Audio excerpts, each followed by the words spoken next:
السلام عليكم ورحمة الله وبركاته. إن الحمد لله نحمده ونستعينه ونستغفر ونعوذ بالله من شرور أنفسنا وسيئات أعمالنا.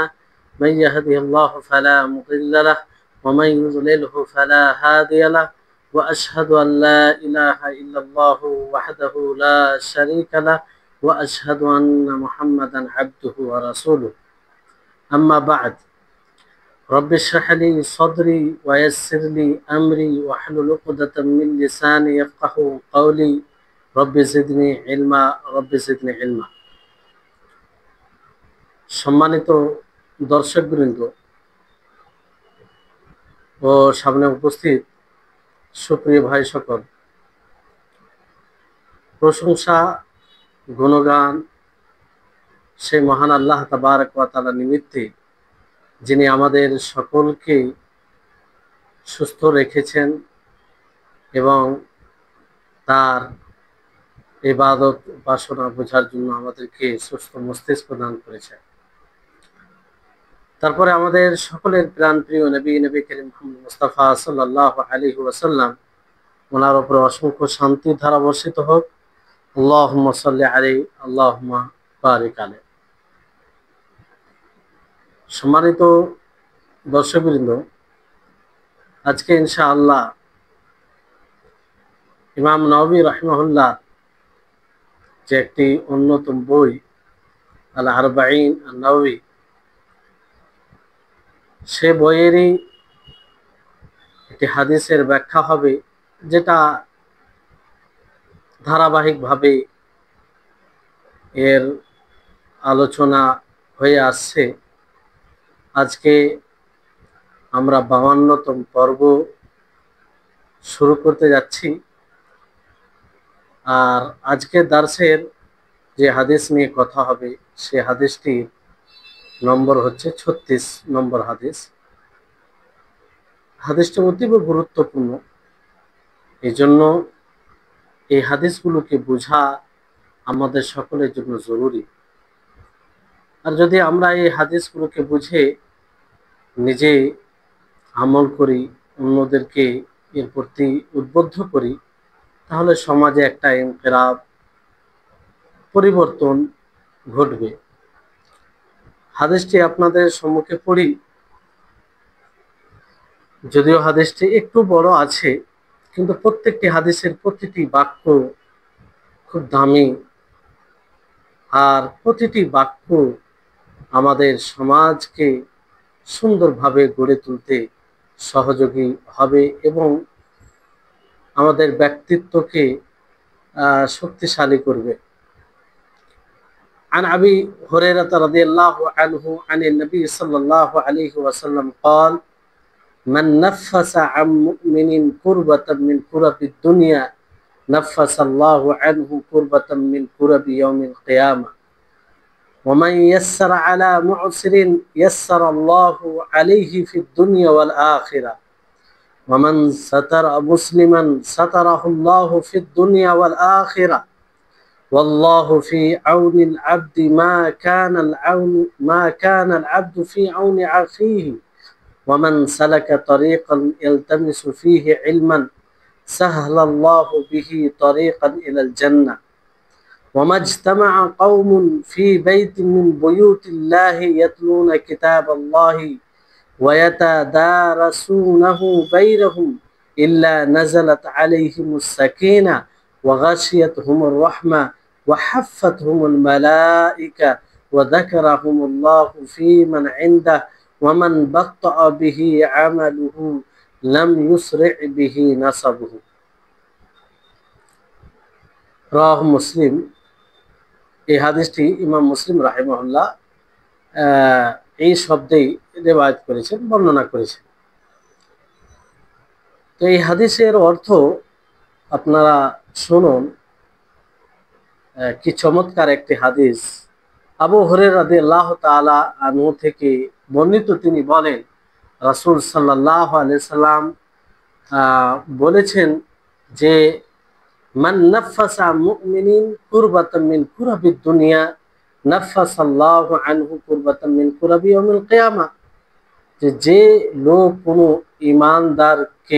ইমানদারের দুনিয়া থেকে কোনো মুসিবত দূর করে দিবে, আল্লাহ তাআলা কিয়ামত দিবসে, বিচার দিবসে তার মুসিবতকে দূর করে দিবেন।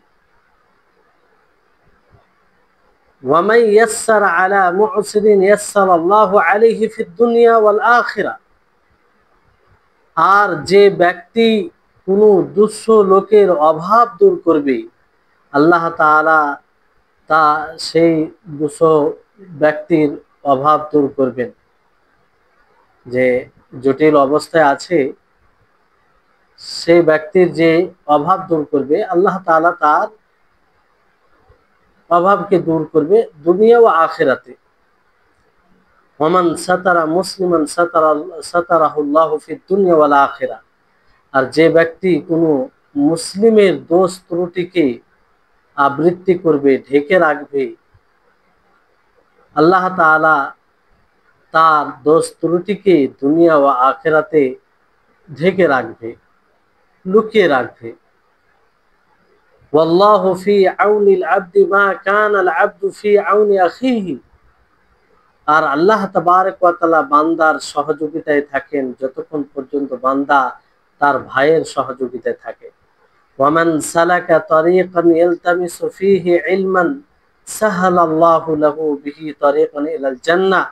আর যে ব্যক্তি ইলম সন্ধানের উদ্দেশ্যে কোনো রাস্তা অবলম্বন করবে, সন্ধান করবে, কোনো রাস্তা অবলম্বন করে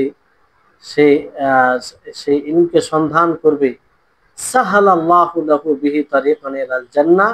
তো আল্লাহ তাআলা সেটা দ্বারা তার জন্য জান্নাতের পথকে সহজ করে দিবেন। ওয়ামাজতামা কওমুন ফি বাইতিন মিন বুয়ুতিল্লাহ। আর যে সম্প্রদায়, যে কিছু লোক আল্লাহর ঘরের মধ্যে কোনো ঘরে একত্রিত হয়ে আল্লাহর কিতাবকে তেলাওয়াত করে, ওয়ায়াতাদারাসুনাহু বাইনাহুম। আর তাদের মধ্যে সেই আল্লাহ তাআলার কিতাবকে নিয়ে আলোচনা করে, ইল্লা নাযালাত আলাইহিমুস সাকিনা। তো আল্লাহ তাআলা তাদের উপরে সাকিনাত নাজিল করবেন, প্রশান্তি নাজিল করবেন। ওয়া গাশিয়াতহুমুর রাহমা। আর তাদের উপরে রহমত আচ্ছন্ন হবে। ওয়া হাফফাতহুমুল মালায়েকা। এবং ফেরেশতাগণ তাদেরকে পরিবেষ্টন করে ফেলবে। ওয়া যাকারাহুমুল্লাহু ফী মান ইনদাহ। তারপরে আল্লাহ তাআলা তাদের ব্যাপারে তাদের কথা বলবেন তাদের নিকটে, যারা যে ফেরেশতাগণ আল্লাহর নিকটে রয়েছে, নিকটবর্তী ফেরেশতাগণ নিকটে তিনি বলবেন। ওয়ামান বাত্তা বিহি আমালুহু লাম ইউসরি বিহি নাসাবুহু। আর যে ব্যক্তি আমল পিছিয়ে যাবে তাকে তার নসব অগ্রসর করবে না। এই হচ্ছে হাদিস। আপনারা শুনলেন, হাদিসের প্রতিটি বাক্য তার অনেক তাৎপর্য রয়েছে, তার মধ্যে মানে অনেক বিষয় রয়েছে। প্রতিটি কথা নীতিমূলক কথা। নবী করিম মুহাম্মদ সাল্লাল্লাহু আলাইহি সাল্লাম তিনি যে সত্যি কথা কম বলেন, অর্থাৎ তিনি শব্দ কম হয়, কিন্তু সেই অল্প শব্দে অনেক অর্থ তাৎপর্য নিহিত থাকে, যার বাস্তব উদাহরণ আপনারা এই হাদিসটি শুনলেন। এখানে এই হাদিসের ব্যাপারে ওলামাগুল বলেন যে মানুষের সাথে লেনদেনের ক্ষেত্রে এটি একটি দ্বিতীয় নীতিমূলক একটি হাদিস। এর পূর্বে যে হাদিসটি পড়লেন সেটি একটি নীতিমূলক হাদিস ছিল। মানুষের সাথে লেনদেন, কিভাবে আপনি লেনদেন করবেন, মানুষের সাথে চলাফেরা কি হবে সেই ব্যাপারে, মানুষের সাথে ব্যবহার কি হবে সেই ব্যাপারে। আর এই হাদিসটি হচ্ছে সেই ব্যাপারে, এটা দ্বিতীয় নীতিমূলক হাদিস। এই হাদিস মানুষকে উদ্বুদ্ধ করে অন্যের উপকার করার প্রতি, অন্যের উপকার যেন করে বাহ্যিক বিষয়ে এবং আভ্যন্তরীণ বিষয়ে সার্বিকভাবে। তো এখানে প্রথম বাক্যে নবী করিম মুহাম্মদ সাল্লাল্লাহু আলাইহি ওয়াসাল্লাম বলেন, মান নাফাসা আন মুমিনিন কুরবাতাম মিন কুরাবিদ দুনিয়া নাফাসাল্লাহু আনহু কুরবাতাম মিন কুরাবি ইয়াউমিল কিয়ামা। যে ব্যক্তি কোনো মুমিনের কাছ থেকে কোনো বিপদকে দূর করবে, মুসিবতকে দূর করবে, তো আল্লাহ তাআলা কিয়ামত দিবসে, বিচার দিবসে, সেই দিন যে বিপদ হবে, মুসিবত হবে, সেই বিপদ থেকে আল্লাহ তাআলা দূর করবে। এখানে কুরবা বলতে হয় যে এমন বিপদ, এমন মুসিবত যেটা মানে খুব বড় বিষয়, জটিল বিষয় হয়, আর তা দ্বারা হৃদয় পক্ষ সংকীর্ণ হয়ে যায় আর এক ব্যথিত হয়। তো এটা হচ্ছে কুরবা। আর এই কুরবা দুনিয়াতে হয় এবং আখিরাতে হয়। মানে যা দ্বারা চিন্তিত হয়ে যায় মানুষ, টেনশনে পড়ে যায়, ব্যথিত হয়, এগুলো কুরবার মধ্যে আসবে। আর এটা দুনিয়াতেও হয় এবং আখিরাতে হয়, কিন্তু আখিরাতে বেশি তার কল্পনা আমরা দুনিয়াতে করতে পারি না। কিন্তু মুমিন, এখানে মুমিন বলতে কারা? যে ব্যক্তি মুমিন থেকে, মুমিনের কাছ থেকে, অর্থাৎ মুমিনের কোনো মুসিবতকে দূর করবে। নাফাসা বলতে দূর করা, দূরীভূত করা, প্রশস্ত করা, এটা এই অর্থ আসে। তো মুমিন কোরআন ও হাদিসের আলোকে তিন প্রকার, তিন শ্রেণীর মুমিন রয়েছে। এক প্রকার মুমিন হচ্ছে জালিম লিনাফসিহি, যে নিজের নফসের উপরে, আত্মার উপরে জুলুম করে। এটা কোন ধরনের মুমিন? যারা কিছু আবশ্যিক বিধানকে ছেড়ে দেয় আর কিছু হারাম কাজকে করে, কিন্তু সে দিনের উপরে থাকে, দিনের উপরে থাকে। মানে কখনো কখনো ওয়াজিব জিনিসকে, কিছু ওয়াজিব জিনিসকে ছেড়ে দেয়, আবার কিছু হারাম জিনিস করে ফেলে। তো এটা হচ্ছে এক প্রকার মুমিন। এটা মুমিন, মুমিনের মধ্যে একও গণ্য করা হয়। এই ধরনের মুমিনের যদি কোনো ব্যক্তি মুসিবতকে, বিপদকে দূর করে, তাহলে আল্লাহ তাআলা হাসরের মাঠে কিয়ামত দিবসে তার বিপদকে দূর করবে। আল্লাহু আকবার। দ্বিতীয় প্রকার মুমিন হচ্ছে আল মুকতাসিদ। মুকতাসিদ সেই মানে ওই মুমিনদেরকে বলা হয় যারা পরিপূর্ণভাবে ওয়াজিবাতের উপরে আমল করে, আবশ্যিক বিধানকে আমল করে। মানে আবশ্যিক বিধান যতগুলো রয়েছে, ওয়াজিবাত জরুরি, সেগুলোকে পালন করে, আর হারাম কাজকে পরিহার করে, হারাম নিষেধাজ্ঞা থেকে বিরত থাকে। তো এটাকে মুকতাসিদ বলা হয়, মধ্যমপন্থী। তো এদের, এই ধরনের মুমিনেরও কেউ যদি মুসিবতকে দূর করে, বিপদকে দূর করে, তো আল্লাহ তাআলা তার হাসরের মাঠে বিপদকে দূর করবে। তৃতীয় শ্রেণীর যারা মুমিন, তারা হচ্ছে আস-সাবিক বিল খায়রাত, যারা কল্যাণ কাজে, যারা সৎ কর্মে অগ্রগামী, এগিয়ে থাকে। প্রতিটি সৎ কর্ম যখনই করার সুযোগ পায়, সেটা তারা হাতছাড়া করে না। তাদের, অর্থাৎ পরিপূর্ণভাবে যেগুলো ওয়াজিবাত আছে, আবশ্যিক বিধান আছে, সেগুলো তো পালন করে, তার সাথে সাথে মুস্তাহাব যেগুলো উত্তম, করলে নেকি আছে, সেগুলো পালন করে। সমস্ত হারাম থেকে তারা বেঁচে থাকে, তার সাথে সাথে যেগুলো অপছন্দনীয়, মানে হারাম তো নয় কিন্তু অপছন্দনীয়, তা থেকেও বিরত থাকে, আর অতিরিক্ত মুবাহ, বৈধ কাজ থেকে বিরত থাকে। তো এটা হচ্ছে সর্বোত্তম মুমিনদের শ্রেণী। তো এই শ্রেণীর মুমিনের যদি মুসিবতকে দূর করে, তারপরও আল্লাহ তাআলা তার হাসরের মুসিবতকে দূর করবে। তাহলে চিন্তা করুন যে আল্লাহ তাবারক ওয়া তাআলা জাযা, প্রতিদান দেবেন। কি দিবেন? আমরা যদি দুনিয়াতে কোনো মুমিনকে মুসিবত থেকে উদ্ধার করি, মানে সহযোগিতা করি, বিপদ থেকে বাঁচাই, ভূমিকা থাকে, তাহলে আল্লাহ তাবারক ওয়া তাআলা সেই রকমই বদলা কিন্তু আল্লাহ তাআলা তিনি পরিপূর্ণতার সাথে তিনি বাঁচাবেন হাসরের মাঠের মানে ব্যথা থেকে, মানে মুসিবত থেকে। আর আমরা সকলে জানি হাসরের দিবসের যে মুসিবত রয়েছে সেটা কোন ধরনের মুসিবত। এখানে বিষয়টি হচ্ছে যে কুরবা এর সঙ্গে আপনারা শুনলেন যে যেই জিনিসটাই মানুষকে চিন্তিত করে, মানুষকে ভাবনা চিন্তায় ফেলে দেয়, টেনশনে পড়ে যায়, মানুষ ব্যথিত হয়, কষ্টের সম্মুখীন হয়, আর সে সংকীর্ণ হয়ে যায়, সেটাই হচ্ছে মুসিবা।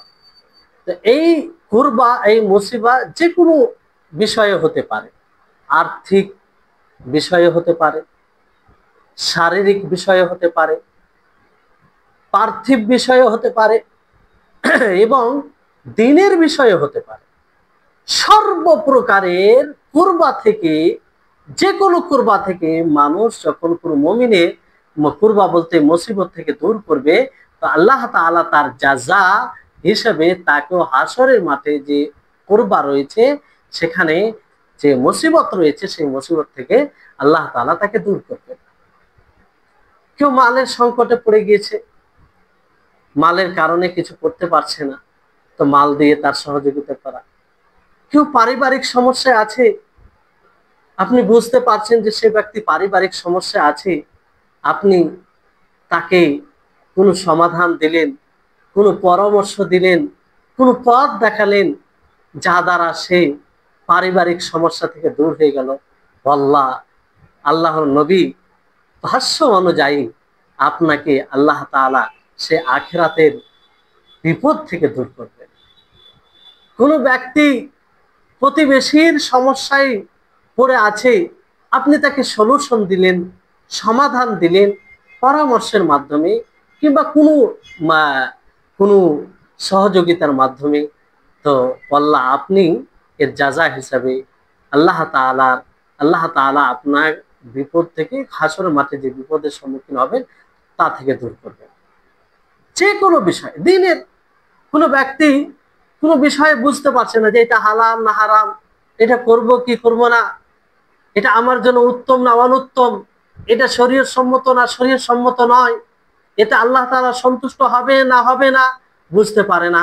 আপনি তার জন্য বিষয়টি স্পষ্ট করলেন, বিষয়টি ক্লিয়ার করলেন কোরআন হাদিসের আলোকে, ফলে সে সঠিক কথা জানতে পারলো, সঠিকের উপরে আমল করতে সক্ষম হলো, সঠিক পথ সে পেল। তাহলে এটাও আপনি তার একটি কুরবাকে, অর্থাৎ মুসিবতকে দূর করলেন। আর এটা দূর করার ফলে আখিরাতে আপনি যে মুসিবতের সম্মুখীন হবেন তা থেকে আল্লাহ তাবারক ওয়া তাআলা আপনাকে দূর করবেন। তাহলে এরকম দিনের বিষয়ে, যে কোনো বিষয়ে, কোনো ব্যক্তি নামাজ ভালোভাবে পড়ছে না, সে ভুলভাল নামাজ পড়ছে, তা আপনি তাকে শিখিয়ে দিলেন, এটা একটা মুসিবা, কুরবা, এটাও কুরবা। কোনো ব্যক্তি শরীয়ত থেকে পিছিয়ে রয়েছে, দ্বীনের প্রতি উদাসীনতা, শরীয়তের প্রতি উদাসীনতা, আপনি তাকে বুঝালেন, আপনার বোঝার কারণে সে শরীয়তকে বুঝতে পারলো, আল্লাহমুখী হলো, শরীয়তমুখী হলো, আপনি তার বড় মুসিবতকে দূর করলেন। আর এর ফলে আপনি হাসরের মাঠে যে মুসিবত আছে তা থেকে আল্লাহ তাআলা আপনাকে দূর করবেন। তাহলে কি চমৎকার একটি বিষয়। আর আমরা জানি হাসরের মাঠে মুসিবত, হাসরের কিয়ামত দিবসে মুসিবত অনেক রয়েছে, অনেক রয়েছে। পুলসিরাত, নামায়ে আমল, মিজান, তারাজু, তারপরে অনেক কুরবা, সব এগুলো কুরবার মুসিবতের মধ্যে আসে। ফিতনাতুল কবর, যে কবরে প্রশ্নের সম্মুখীন হবেন, এটাও একটি কুরবা। যদি আপনি উত্তর না দিতে পারেন তাহলে আপনার জন্য বড় মুসিবত হবে। ফলে আমাদের উচিত হবে বেশি বেশি করে মানুষকে বিপদ থেকে উদ্ধার করা, বিপদ যখন পড়বে তার পাশে দাঁড়ানো। সেটা যে কোনো ভাবে হতে পারে, যে কোনো বিষয়ে হতে পারে, যার কিছু উদাহরণ দিয়ে আপনাদেরকে বোঝানো হলো। আশা করি আপনারা বুঝতে পেরেছেন। এখান থেকে একটি বিষয় বোঝা যাচ্ছে যে আল্লাহ তাবারক ওয়া তাআলা প্রতিদান দিবেন, ওই প্রতিদান মানে আল জাযা মিন জিনসিল আমাল মিন হাইথিল জাযা, অর্থাৎ আপনি কারো মুসিবতকে দূর করবেন, তা আল্লাহ তাআলা আপনার মুসিবতকে দূর করবেন, ওই একই। কিন্তু এটা কি একই রকম হবে? আল্লাহ তাআলার জাযা আতাম হবে, পরিপূর্ণ হবে। আপনি কোনো বান্দার, কোনো মুমিনের মুসিবতকে দূর করবেন আপনার সাধ্য অনুযায়ী করবেন, আপনি আপনার প্রচেষ্টা সাধ্য অনুযায়ী করবেন। কিন্তু আল্লাহ তাআলা তো তিনি সর্বশক্তিমান, তিনি তো ফাজল, তিনার তো ফাজল অনুগ্রহ নেই, তিনি তিনার হিসাবে তিনি মুসিবত থেকে দূর করবেন। তাহলে আল জাযা মিন জিনসিল আমাল, কিন্তু আল্লাহ তাআলার ক্ষেত্রে ভিন্ন। তো দুনিয়ার যেমন মুসিবত বরাবর হয় না, এক মুসিবত আরেক মুসিবত থেকে ভিন্ন হয়, অনুরূপভাবে দুনিয়ার মুসিবত আখিরাতের মুসিবতের সাথে তুলনা দেওয়া যায় না। তারপর আল্লাহ তাবারক ওয়া তাআলার অনুগ্রহ দেখুন, তার দয়া দেখুন, তার অশেষ কৃপা দেখুন, যে তিনি দুনিয়ার যেমন মুসিবতকে দূর করবে, ঠিক ওই রকম মুসিবত আখিরাতের মুসিবতকে দূর করবে। অথচ আখিরাতের মুসিবত বড় মুসিবত, সেটা জটিল বিষয়, সেটা জটিল বিষয়, আল্লাহ তাআলা সেটা দূর করবে। তো ইয়াউমাল কিয়ামা, কিয়ামত দিবসে, কিয়ামত দিবসে বলতে মানে যেদিন কিয়ামত সংঘটিত হবে। আর এখানে কিয়ামত দিবস, এটা কেন নাম রাখা হয়েছে, এই নামে কেন মানে ইয়াউমুল কিয়ামা কেন বলা হয়, ইয়াউমুল কিয়ামা কেন বলা হয়, এর কয়েকটি কারণ রয়েছে। এর একটি কারণ হচ্ছে যে যার কারণ হচ্ছে যে মানুষ সেই দিন কবর থেকে উঠে দাঁড়াবে, কবর থেকে উঠে দাঁড়াবে। আল্লাহ তাআলা বলেন ইয়াউমা ইয়াকুমুন নাসু লিরাব্বিল আলামিন, যে সেদিন মানুষ রব্বুল আলামিনের জন্য, যিনি সমস্ত জাহানের রব, প্রতিপালক, তার জন্য উঠে দাঁড়াবে। এই হিসাবে সেই দিনের নাম ইয়াউমুল কিয়ামা বলা হয়। দ্বিতীয় কারণ হচ্ছে যে সেই দিন আশহাদ, যারা শহীদ হয়েছে, মানে তারা দাঁড়াবে। ইন্না নানসুরু রুসুলানা ওয়াল্লাযীনা আমানু ফিল হায়াতিদ দুনিয়া ওয়া ইয়াওমা ইয়াকুমুল আশহাদ। তৃতীয় কারণ হচ্ছে যে সেই দিন আদল প্রতিষ্ঠিত হবে, ন্যায় প্রতিষ্ঠিত হবে। এমন আদল যাতে কোনো প্রকারের ত্রুটি থাকবে না, যাতে কোনো প্রকারের খাতা ভুল থাকবে না। এই জন্য সেই দিনকে কিয়ামা বলা হয়েছে, কারণ কিয়ামা প্রতিষ্ঠিত করা। যেমন আল্লাহ তাবারক ওয়া তাআলা বলে ওয়া নাযাউল মাওয়াজিনাল কিসতা লিয়াউমিল কিয়ামা ফালা তুজলামু নাফসুন শাইআ, যে আমি তারাজু প্রতিষ্ঠিত করব। সম্মানিত উপস্থিতিগণ, সম্মানিত দর্শকবৃন্দ, তাহলে এই হচ্ছে বিষয়। আমরা এই জন্য কিয়ামতকে কিয়ামত দিবস বলি, আর এই কয়েকটি কারণ বলা হলো। তারপরে হাদিসে শব্দ রয়েছে যে ওয়ামান ইয়াসসারা আলা মুসরিন ইয়াসসারাল্লাহু আলাইহি ফিদ দুনিয়া ওয়াল আখিরাহ। কি চমৎকার কথা, কি চমৎকার বাক্য! যে বাক্যকে যদি আমরা, যে নবী সাল্লাল্লাহু আলাইহি সাল্লামের বাণীকে যদি আমরা সমাজে বাস্তবায়ন করি, তো আমাদের সমাজ ভ্রাতৃত্বতায়, ভালোবাসায় পরিপূর্ণ হয়ে যাবে, আর এক অপরের সহযোগী হবে, কেউ বিপদে থাকবে না। নবী করিম মুহাম্মদ সাল্লাল্লাহু আলাইহি সাল্লাম বলেন যে ওয়ামাইয়াসসারা আলা মুসরিন, যে দুস্থ ব্যক্তি তার দুরবস্থাকে দূর করবে, আল্লাহ তাআলা সহজ করে দিবেন তার জন্য দুনিয়াতে ও আখিরাতে। এখানে দেখুন একটি বিষয় রয়েছে যে এখানে নবী সাল্লাল্লাহু আলাইহি ওয়াসাল্লাম মুমিনদের মানে ঈমান মুমিন এই গুণ বর্ণনা করেন। পূর্বের বাক্যে আপনারা কি শুনলেন, মান নাফাসা আম মুমিনিন, যে ব্যক্তি মুমিনের কাছ থেকে কোনো বিপদকে দূর করবে, মুসিবতকে।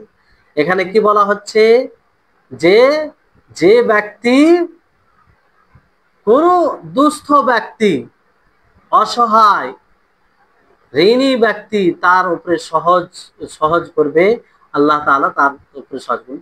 আম ভাবে বলা হয়, তার মানে যে কোনো ব্যক্তির আপনি এই ধরনের তার উপরে যদি সহজতা নিয়ে আসেন, সহযোগিতা করেন, তাহলে আপনি এই এর অন্তর্ভুক্ত হবেন। এখানে মুমিন শর্ত নয়। তাহলে এখান থেকে একটা স্পষ্ট হচ্ছে যে ইসলাম একটা মানবিক ধর্ম। ইসলাম এর সৌন্দর্য, ইসলাম কাউকে কষ্ট দিতে চায় না। ইসলাম কোনো সময় চায় না যে কেউ অত্যাচারিত হোক, কেউ মজলুম হোক, কারো হক নষ্ট করা হোক। তো এখানে এইভাবে যে এখানে মুসলিম কাফের সবাই এর মধ্যে অন্তর্ভুক্ত, সবাই এর অন্তর্ভুক্ত, মুসলিম কাফের সবাই এর অন্তর্ভুক্ত। তো এখানে মুসির বলতে কাকে বলা হয়, যে যার খরচ বেশি, প্রয়োজন থেকে খরচ বেশি, প্রয়োজন থেকে খরচ বেশি, তাকে মুসির বলা হয়। কি বলা হয়? মুসির বলা হয়। অবস্থা শুধু এখানে বলা হয়েছে, কোনো দিনই মুমিন হবে এরকম কোনো বিষয় বলা হয়নি। তো এই মুসির মুসির মালিকিয়া তিনারা খুব সুন্দরভাবে একে দুই ভাগে বিভক্ত করেছেন, যে মুসির দুই প্রকার। একটা হচ্ছে যে সেই ব্যক্তিকে বলা হয় যার কাছে না ধন সম্পত্তি আছে, মাল আছে, আর অথবা তার কাছে মাল আছে কিন্তু অতি অল্প, অতি অল্প, হ্যাঁ, বেশি নেই, বেশি নেই। আর দ্বিতীয় হচ্ছে মুসির, দ্বিতীয় প্রকার, সেটা হচ্ছে যার কাছে কোনো মাল নেই, মানে যে চাইবে, কেউ যদি ঋণ দিয়ে থাকে, সে যে দিয়ে থাকবে সে চাইবে, সে তাকে যে দেওয়ার যে বিষয়টি রয়েছে সেটাও তার কাছে থাকবে না। হ্যাঁ, যেমন কিন্তু তার কাছে মৌলিক বিষয়গুলো থাকবে। মৌলিক বলতে মূল বিষয় যেগুলো প্রয়োজনীয়, যেমন ধরুন যে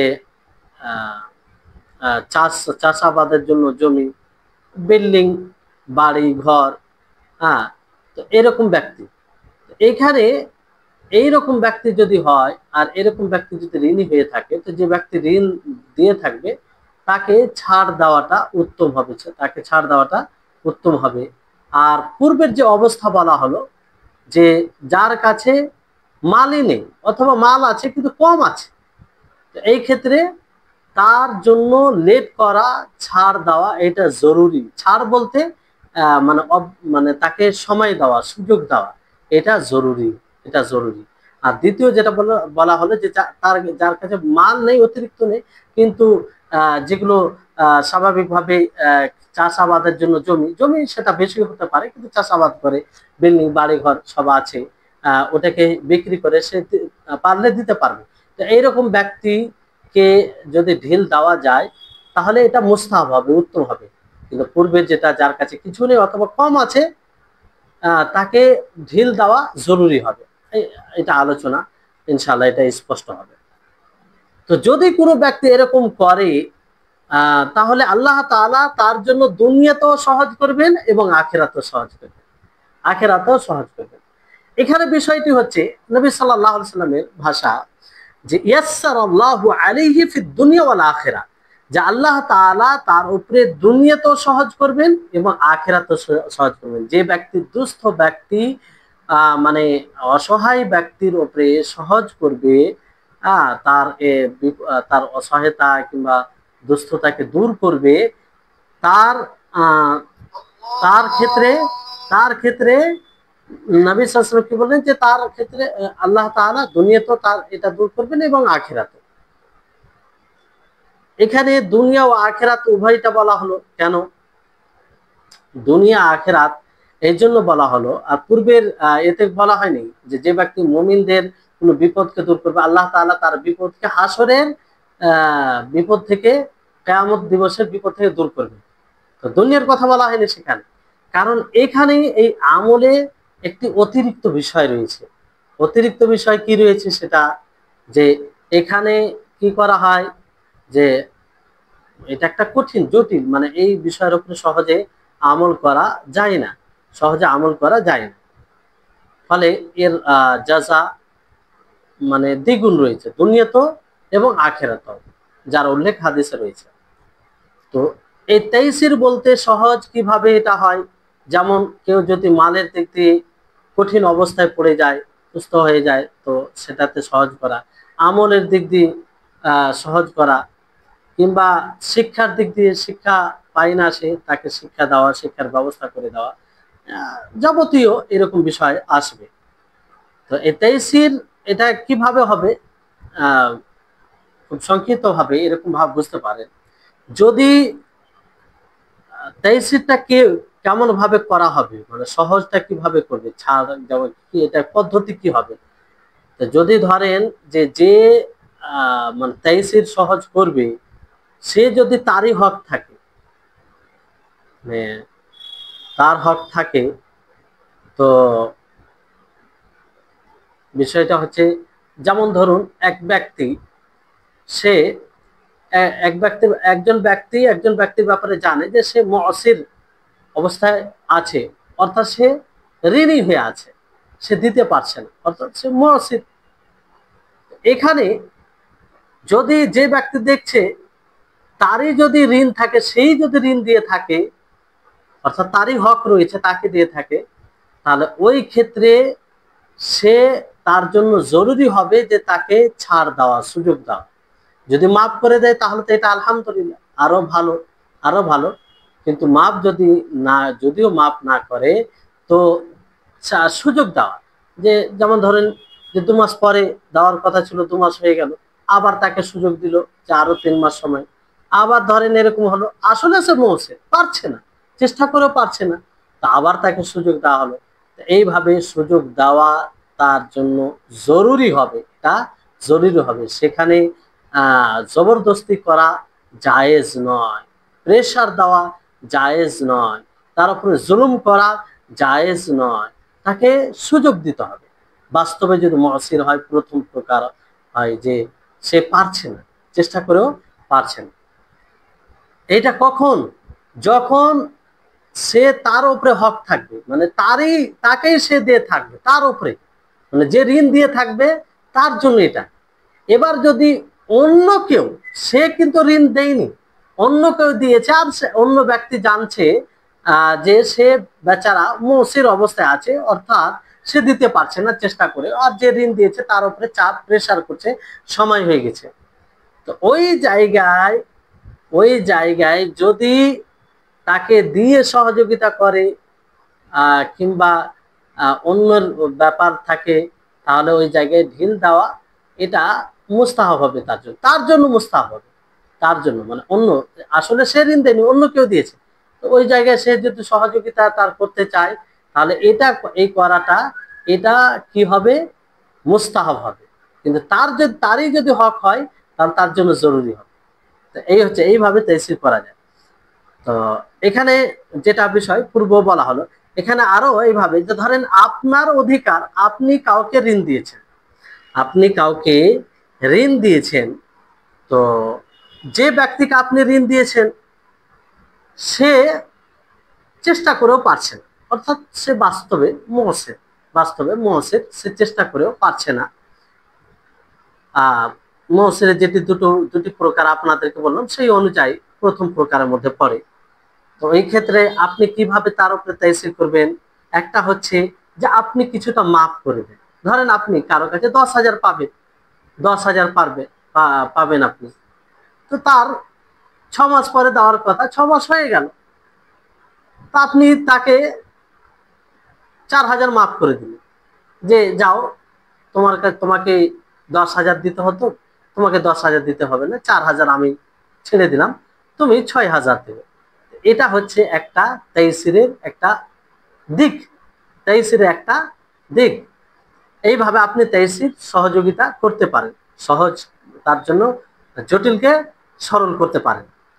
দ্বিতীয় বিষয় হচ্ছে যে এটা একটা, আর না হয় আপনি পুরোটাই মাফ করে দিতে পারেন, পুরোটাই মাফ করে দিতেন, 10,000 পেতেন, সে জানছেন তার ব্যাপারে, সে দিতে পারছে না, সময় হয়ে গেছে, আপনি একবার ঢিল দিলেন, তারপরে মানে দিতে পারছেন এক কথায়, আপনি মাফ করে দিলেন, আপনি মাফ করে দেন, এটাও সবচেয়ে উত্তম পথ। আর এর যাজাও বেশি আছে, এর প্রতিদানও বেশি রয়েছে। আরেকটি বিষয় হচ্ছে যে আপনি দেওয়ার সময়টাকে বাড়ালেন, 6 মাস পরে দেওয়ার কথা ছিল, 6 মাস হয়ে গেল, দিতে পারছে না, আপনি আরো বাড়িয়ে দিলেন 6 মাস, আবার 6 মাস চলে এলো, আবার দিতে পারছেন না, আবার আপনি বাড়িয়ে দিলেন, সে আসলে দিতে পারছে না, আপনি বুঝতে পারছেন যে সে মুআসির অবস্থা আছে, চেষ্টা করেও সে পারছে না, তার বাড়িতে এতটা খরচ, খরচ বলতে প্রয়োজনীয় খরচ, যে তার খরচের অতিরিক্ত সে আয় করতে পারছে না, প্রয়োজনীয় খরচ করতে শেষ হয়ে যাচ্ছে, দিতে পারছে না আপনাকে, আর তার কাছে মূলধন এরকম কিছু নেই, মূলধন এরকম কিছু নেই যে যেটা বিক্রি করে আপনাকে দিবে। তো সেক্ষেত্রে আপনি কি করতে পারেন, যে সুযোগ দিবেন, তাকে সুযোগ দিবেন, যে যাক এই সময় দিতে পারেন, আর একবার সময় দিন, আর একবার সময় দিন, এইভাবে যদি সুযোগ দিতে থাকেন, তো আপনি মানে নেকির অধিকারী হবেন, আর এই তাইসিরের অন্তর্ভুক্ত হবেন। বুঝতে পেরেছেন? আশা করি বুঝতে পারছেন। আর মনে রাখবেন, আপনি যদি আপনি কাউকে ঢিল দেন, সুযোগ দেন আপনি, সেক্ষেত্রে এখানে দুটো বিষয় রয়েছে। যে ধরেন কোনো ব্যক্তি এলো আপনার কাছে ঋণ নিতে, যে ভাই আমার এতটা পয়সার প্রয়োজন আছে, এই পয়সার কারণে আমি আমার কাজ করতে পারছি না, কিংবা আমি বিপদে পড়ে গেছি, সেটা থেকে উদ্ধার হতে পারছি না, এটার জন্য তো আপনি আমাকে কিছু টাকা ধার দেন। তো আপনি যদি সাথে সাথে তখন দিয়ে দেন, তাহলে যতটা আপনি আপনি ঋণ হিসাবে দিচ্ছেন, কিন্তু আপনি সাদকা করার নেকি পাবেন, আপনি কি পাবেন, সাদকা করার নেকি পাবেন এতে। আর যদি আপনি কি করেন, দিয়ে দিলেন, এটা ধরে দেওয়ার সময়, এটা আপনি দিয়ে দিলেন, দেওয়ার সময় আপনি বললেন, যদি আপনি ওইভাবে দিয়ে দেন, তাকে বলা মাত্র আপনি দিলেন, তার সাদকা করা এক নেকি তো পেয়ে গেলেন। আর ওই সময় আপনি সময় নির্ধারণ করে দিলেন যে আপনাকে 6 মাস পরে দিতে হবে, আপনাকে কত মাস পরে দিতে হবে, 6 মাস পরে দিতে হবে, 6 মাস হয়ে যাচ্ছে, সে দিতে পারছে না, তা আপনি তাকে সুযোগ দিলেন, তাহলে 2 সাদকা, আপনি 10,000 দিলেন, তাহলে 2 সাদকা সমতুল্য রেখে আল্লাহ। তাহলে এগুলোর উপর আমল করতে হবে, আপনি যতটা দিয়েছেন তার ডবল আপনি সাদকা করে যতটা নেকি পাবেন, ঠিক ততটাই আপনি নেকি অর্জন করবেন, ঠিক ততটাই আপনি নেকি অর্জন করবেন। এই হচ্ছে ইসলাম। জি, তাহলে ইসলাম এইভাবে মানুষকে উদ্বুদ্ধ করে যে এক অপরের বিপদে, এক অপরের মানুষের যখন অন্য অবস্থায় থাকে, তখন তার সাথে দাঁড়ানো, হ্যাঁ দাঁড়ানো, এটা এটা মানুষের কাজ হবে, আর এটা ইসলাম শিক্ষা দেয়। তারপরে আশা করি এই বিষয়টি আপনারা বুঝতে পারলেন। ইনশাআল্লাহ আরো কিছু আলোচনা হবে পরবর্তীতে হাদিসের ফায়দা লাভ বলতে গিয়ে, উপকারিতা। তারপরে হাদিসের বাক্য হচ্ছে যে ওয়ামান সাতারা মুসলিমান সাতারাহুল্লাহু ফিদ দুনিয়া ওয়াল আখিরাহ, যে ব্যক্তি কোনো মুসলিমের কি করবে, গোপন মানে দোষ ত্রুটি গোপনে রাখবে, আল্লাহ তাআলা দুনিয়া তো আখিরাতে তার দোষ ত্রুটি গোপনে রাখবে। আচ্ছা বলুন তো, আমরা কি চাই না যে সেই হাসরের মাঠে, কিয়ামত দিবসে, যেখানে সমস্ত লোক থাকে, পৃথিবীর সূচনা থেকে নিয়ে পৃথিবীর অন্তিম পর্যন্ত যা মানুষ এসেছে, সকলেই থাকে, তা আপনি চান না যে এত বড় সমাবেশ থেকে আপনার মানে ত্রুটি, আপনার দোষ, আপনার এটা গোপনে থাক, ত্রুটি? অবশ্যই আপনি চান। তাহলে এটার উপর আমল করুন। অন্য মুসলিমের যদি ত্রুটি দেখতে পান, কোনো খুঁত দেখতে পান, সেটাকে গোপনে রাখুন, প্রকাশ করবেন, প্রকাশ করবেন। দুনিয়াতে তো আপনি এটা চান, দুনিয়াতে তো আপনি চান যে আপনার যেটা ত্রুটি আছে, আপনার যেটা দোষ আছে, আপনার মধ্যে যে দুর্বলতা আছে, সেটা যেন মানুষ না জানতে পারে, সেটা যেন অন্যেরা না জানতে পারে। আপনি তো চান, আপনি তো এটাই পছন্দ করেন। তো সেক্ষেত্রে আপনি অন্যের জন্য তো এটা পছন্দ করবেন। তাহলে আপনি যদি এইভাবে অন্যের দোষ ত্রুটি গোপনে রাখেন, তো আল্লাহ তাআলা আপনার দোষ ত্রুটি গোপনে রাখেন, দুনিয়া তো আখিরাতে। কি সুন্দর কথা, কি চমৎকার কথা, কি নীতিমূলক কথা! যদি আমরা এই কথাকে বাস্তবায়ন করতাম, তাহলে এই যে আমাদের সমাজের এই অবস্থা, এক অপরে ভুল ত্রুটি খুঁজে বেড়া, খুঁটিয়ে খুঁটিয়ে দেখা, যেটা না থাকে সেটাও বের করা, বিভিন্ন ভাবে মানুষকে এইভাবে কারো দোষ ত্রুটি বলে তার মানহানি করা, এগুলো বিষয় থাকতো না। কিন্তু বড় দুঃখ যে আমাদের সমাজে নবী সাল্লাল্লাহু আলাইহি সাল্লামের এই হাদিসের উপরে আমল একদম খুবই কম। আল্লাহ তাআলা আমাদের সকলকে সঠিক বুঝদান। তো এখানে সাতর মানে ঢেকে রাখা, গোপনে রাখা কোনো জিনিসকে। তো এটা দুই প্রকার। একটা হচ্ছে হিস্সি, হিস্সি বলতে যেটা অনুভব করা যায়। মানবী মানে যেটা আভ্যন্তরীণ বিষয়। হিস্সি মানে যেটা অনুভব করে, যেমন আপনি কাউকে এতটা দেবেন যতটা দেওয়াতে তার প্রয়োজন মিটে যাবে, এটাও সত্র, এটাও সত্রের অন্তর্ভুক্ত। আপনি কাউকে, কারো এতটা প্রয়োজন আছে যে প্রয়োজন মানে সেটা নেই, কাজ হচ্ছে না, তা আপনি ততটা তাকে দিলেন, তার প্রয়োজন মিটলো, এটা এক প্রকার সত্র। এটা এক প্রকার কি সত্র, মানে ঢেকে রাখা। জি, এটা হচ্ছে হিস্সি। কোনো মানুষ, যেমন কোথাও ধরেন বন্যা চলে এসেছে, মানুষের ঘর বাড়ি সব ডুবে গেছে, তারা অসহায়, কিছু নেই, তো তাদের আপনি সহযোগিতা করবেন, যেমন ভাবে লিগ্যালি ভাবে তাদের সহযোগিতা করবেন, তাদের পাশে, এটাও এক প্রকার সত্য। তাই এটা যদি করেন, তা আল্লাহ তাআলা কি করবে, আপনাকেও এইভাবে আল্লাহ তাআলার পক্ষ থেকে সেটা আতাম হবে, পরিপূর্ণ হবে, দুনিয়াতে করবেন এবং আখিরাতেও করবেন, আখিরাতে করবেন। জি, ওমান সাতারা মুসলিমান সাতারাহুল্লাহু ফিদ দুনিয়া ওয়াল আখিরাহ। এটা হচ্ছে হিস্সি, মানে যেটা অনুভব করা যায়, দেখা যায়। আর আভ্যন্তরীণ, এটা হয়তো দোষ ত্রুটির কারণে হতে পারে, অথবা গুনহার কারণে হতে পারে।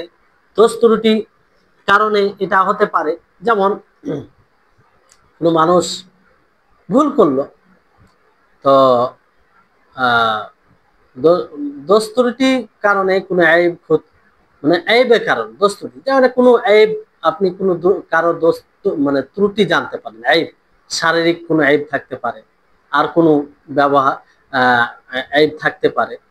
তো এই সম্পর্কে যেটা মানুষ জানে না, যেটা মানুষ জানে না, তো ওটাকে ঢেকে রাখা, ওটাকে ছুপিয়ে রাখা, ওটাকে গোপনে রাখা, তাদের তাদের জন্য, কিংবা তাদের উপরে যারা সেটা জানে না তাদের উপরে, মানে ধরেন কারো মধ্যে একজন স্ত্রী স্বামীর ত্রুটি জানবে, স্বাভাবিক, আর একজন স্বামী স্ত্রীর ত্রুটি জানবে, স্বাভাবিক।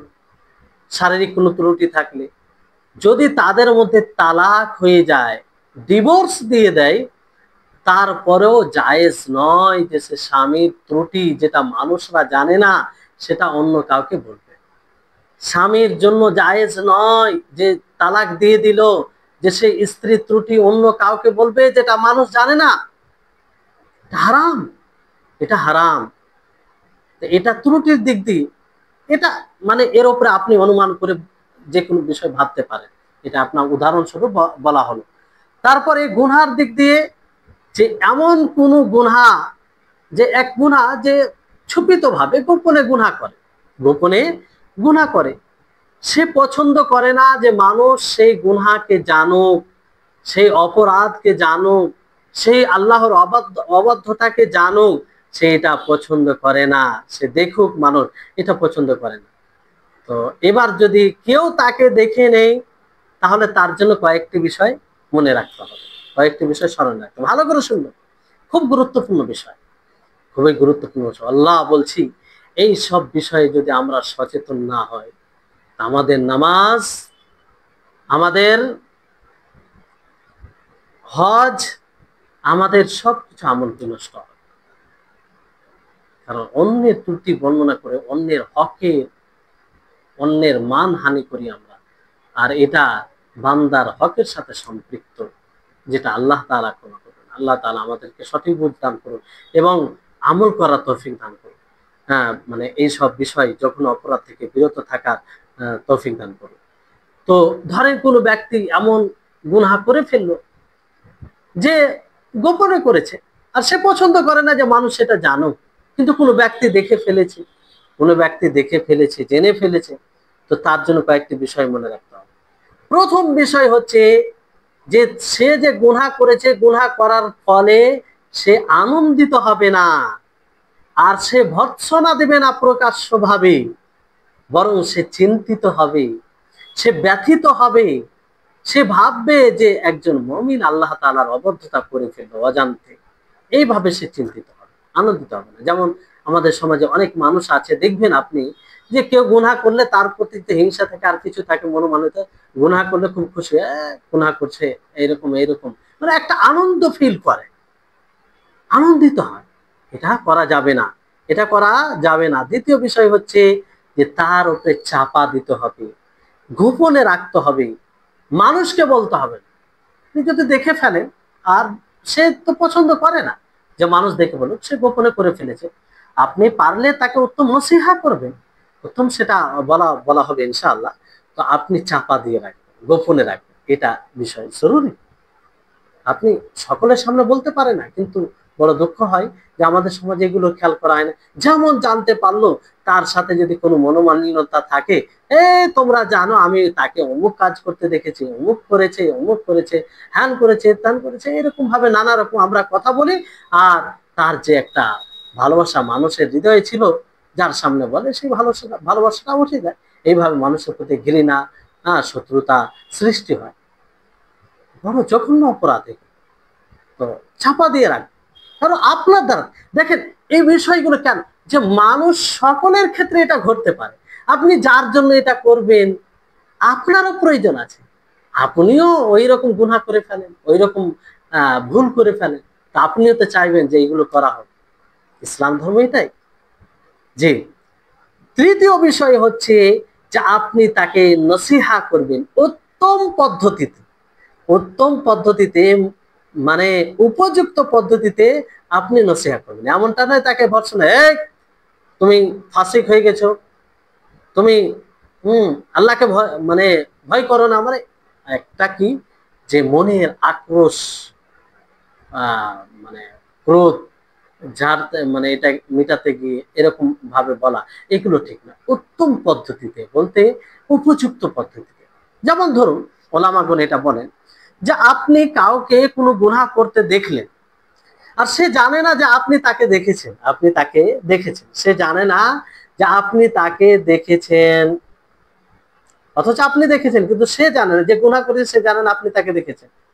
তো আপনি তাকে বলবেন না যে আমি তোমাকে গুনাহ করতে দেখেছি, আমি তোমাকে তোমাকে এই দোষ করতে দেখেছি, এটা বলবেন না আপনি।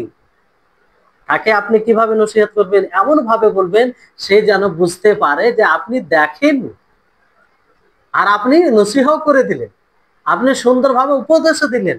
তাহলে তার মর্যাদায় ক্ষুণ্ণতা এলো না, ফলে আপনার কথার শ্রদ্ধা করবে, আপনার কথাকে সিরিয়াস ভাবে নেবে। সে ভাববে যে না, আমার মধ্যে তো এই বিষয়টি আছে, আমাকে দূর করতে হবে, এটা তো আমাকে দূর করতে হবে, যদি এটা আমি দূর না করি তাহলে তো আমারই এটা ক্ষতি। আর সে আপনার ব্যাপারে কল্যাণকামী মনে করবে, যে আপনি তাকে কল্যাণকামী হয়ে, তার কল্যাণকামী হয়ে বুঝিয়েছেন। আপনি মনের কোনো আক্রোশ মিটান। জি, এটা হচ্ছে লাভ, এটা হচ্ছে হিকমা, এটা হচ্ছে হিকমা, ইসলামের সৌন্দর্য। তারপরে এটা হচ্ছে বিষয়, এটা মানে যারা ছুপিত ভাবে গুনাহ করে গোপনে, তাদের ক্ষেত্রে এই বিষয়, যদি কেউ দেখে ফেলে তার ক্ষেত্রে এই সব বিষয়গুলো বলা হলো যে এগুলো খেয়াল রাখবেন। আশা করি আপনারা বুঝতে পারছেন। আর দ্বিতীয় এই বিষয়টি বলে আজকে দার্স শেষ করবো ইনশাআল্লাহ, যে পরবর্তীতে আবার এই হাদিসের ব্যাখ্যা হবে। দ্বিতীয় প্রকারের গুনাহগার যারা প্রকাশ্যভাবে গুনাহ করে, প্রকাশ্যভাবে।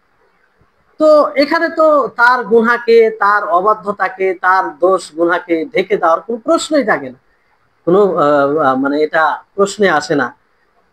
যখন ইমাম ইবনে বাজ রাহিমাহুল্লাহ কে জিজ্ঞাসা করা হয় যে মুজাহির যে প্রকাশ্যভাবে গুনাহ করে মানুষের সামনে, চক্ষু লজ্জাও থাকে না, তো তার গুনাহ কি ঢেকে রাখা যায় না কি করা যায়, গোপনে রাখা যায়, বলা যায় কিনা? তখন তিনি বলেন যে এখানে তো ঢেকে রাখার কোনো উপায়ই নেই। কিভাবে ঢেকে, ও তো নিজে প্রকাশ্যভাবে করে, মানুষকে দেখিয়ে করে, তো তার ঢেকে রাখার কোনো বিষয়ই থাকে না। কিন্তু নসিহা করবে, বুঝাবে তাকে, যে বলবে এরকম ভাবে যে তুমি এই এই এই বিষয়টি করছো, হ্যাঁ তোমাকে বারবার দেখছি, তুমি যাতে আগামীতে না করো, আগামীতে না করো, আগামীতে না করো, এইভাবে তাকে নসিহা করো, বুঝাবে। জি, তো এটা বিষয়। তারপরে তৃতীয় বিষয় হচ্ছে যে এমন গুনাহগার যার গুনাহ ধরেন মানে অন্যদের পর্যন্ত প্রভাব পড়ে। এর পূর্বে দুটো যে ক্যাটাগরি বলা হলো সেটাতে এরকম বিষয় থাকে না। মানে এই বিষয়, এই মানে শ্রেণীতে, এই শ্রেণী গুনাহগার কেমন, যে এমন গুনাহ সে করে যার গুনার প্রভাব অন্যদের উপরেও পড়ে, মুতাআদ্দি গুনাহ মানে ছড়ায়। তাহলে এর সম্পর্কে যদি জানা যায়, তাহলে আহ আহ মানে যদি জানা যায়, মানে সে যদি ছুপিত ভাবেও যদি করে, গোপনেও করে, কিন্তু তার গুনাহটা মুতাআদ্দি বলতে অন্যদেরকেও ছড়ায়, অন্যদের উপরে প্রভাব পড়বে, যদি না বলা যায় অন্যদেরকে, ক্ষতিগ্রস্ত হবে মানুষ। সেক্ষেত্রে সেক্ষেত্রে কি করতে হবে, তাকে তার গুনাহকে ছুপিয়ে রাখা যাবে না, তার গুনাহকে ছুপিয়ে রাখা যাবে না। তবে উত্তম হচ্ছে যে তাকে তাকে বকাঝকা করবে, আগে বকাঝকা করবে। হ্যাঁ, বকাঝকা করবে, বলবে এইভাবে যে তোমাকে এই গুনাহটা আমি করতে দেখেছি, তুমি সাবধান হও, তোমার এই ক্ষতি আছে। যদি বকাঝকা করে সে শুনে যায়, হেদায়েতের পথে চলে আসে।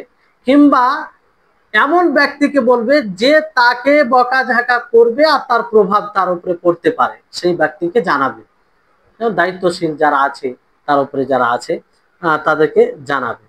জি, এরকম বিষয়। আর এই হচ্ছে বিষয়। এই ক্ষেত্রে আরো কিছু বিষয় রয়েছে, যেমন ধরুন গুনাহ হওয়ার ক্ষেত্রে, গুনাহ যে ছুপিত গোপনে রাখার ক্ষেত্রে এর ইবনে উসাইমিন রাহিমাহুল্লাহ তিনিও কয়েকটি অবস্থা বর্ণনা করেছেন, সেটি বলে শেষ করব, যদিও বলা যায়। মানে উনি বলেছেন যে দেখেন, যে কখনো এই গুনাহকে ছুপিয়ে রাখা কল্যাণকর হয়, আবার কখনো এই গুনাহকে ছুপিয়ে রাখা মানে মন্দ হয়ে যায়, মন্দ হয়ে যায়। তো এই দিক দিয়ে এটা তিন ভাগে বিভক্ত করেছেন, যে কোনো সময় এটা কল্যাণকর হয়, কোনো সময় এটা মন্দ হয়ে যায়, আর কোনো সময় এটা জানা যায় না যে এটা কল্যাণকর হবে, ছুপিয়ে রাখা মানে গোপনে রাখা না প্রকাশ্য ভাবে এটা করা ভালো হবে। তো কখন এটা কল্যাণকর হবে, প্রশংসনীয় হবে ছুপিয়ে রাখা, এটা তখন হবে যখন যেমন আপনি কোনো এক চরিত্রবান মানুষকে দেখেন যে দিনের উপরে থাকে, ভালো মানুষ, তাকে কোনো সময় যদি আপনি দেখেন, সব সময় দেখেন ভালো কাজ করে, কিন্তু কোনো সময় সে ভুল করেছে, আর ওই সময় আপনার দৃষ্টিতে পড়ে গেছে। আর ভুল তো হতেই পারে মানুষের, এটা কাজা কাদরান বলতে পারে যে এই ভুল হয়ে গেছে তার দ্বারাই। তো এইরকম ব্যক্তি গুনাহকে ছুপিয়ে রাখা এটা প্রশংসিত, গোপনে রাখা এটা প্রশংসিত, এটা ভালো জিনিস, এটা মাহমুদ, আর এটা উদ্দিষ্ট শরীয়তে ইসলামিয়তে এরকম ব্যক্তির গুনাহকে ছুপিয়ে রাখতে হবে, যেটা পূর্বে এক কোনোভাবেই চলে আসে, পূর্বে যেভাবে বলা হয়েছে। তারপরে আপনাদের নিকটে যাতে আরো সেটা স্পষ্ট হয় এই জন্য বলছি। তারপরে দ্বিতীয় হচ্ছে যে যদি আপনার আহ কখনো এই গোপনে রাখা এটা মন্দ হয়ে যায়, মন্দ হয়ে যায়, যেমন ধরেন আপনি কোন ব্যক্তিকে গুনার উপরে দেখতে পেলেন, গুনাহ করতে, পাপ করতে, আল্লাহর অবাধ্যতা করতে, কিংবা মানুষের উপরে শত্রুতা করতে, যদি আপনি সেটাকে ছুপিয়ে রাখেন, গোপনে রাখেন, প্রকাশ না করেন, তাহলে সে আরো মানে তার ধৃষ্টতা বেড়ে যাবে, সে আরো মানে তার মন্দ কিংবা সেই গুনাহ আরো বৃদ্ধি পাবে। তো সেক্ষেত্রে তার গুনাহকে ছুপিয়ে রাখা এটা নিন্দনীয় হবে, এটা মজমুম হবে, নিন্দনীয় হবে। সেই সময় জরুরি হবে তার গুনাহকে প্রকাশ করা, কিংবা তাদের নিকটে এটা বলা যারা তাকে শিক্ষা দিবে, যারা তাকে সতর্ক করবে, আর তাতে তার মানে সংশোধন হওয়ার সম্ভাবনা রয়েছে, তাদেরকে তাদেরকে বলা এবং তাদের নিকটে স্পষ্ট করা জরুরি। যেমন ধরুন কোন স্ত্রী, কারো স্ত্রী যদি এমন ভুল করে, যে ভুলটা যদি আপনি না বলেন, তার স্বামীকে যদি না বলে, তাহলে সে ভুলটা আরো করতে পারে। যেমন অন্য পুরুষের সাথে কথা বলা, কিংবা এরকম ভাবে পরকীয়ার বিষয় যদি থাকে, কিংবা এরকম ভূমিকা স্বরূপ দেখা যায়, তো সেটা যদি না বলে, তার স্বামীকে না বলে, তো সেটা আরো মানে এই কাজে আরো গভীর ভাবে জড়িয়ে যেতে পারে। সেক্ষেত্রে তার স্বামীকে অবগত করানো এটা জরুরি, এটা জরুরি। আর এই ক্ষেত্রে এটাকে ছুপিয়ে রাখা এটা নিন্দনীয়, এটা হারাম, তখন ছুপিয়ে রাখা যাবে না। জি।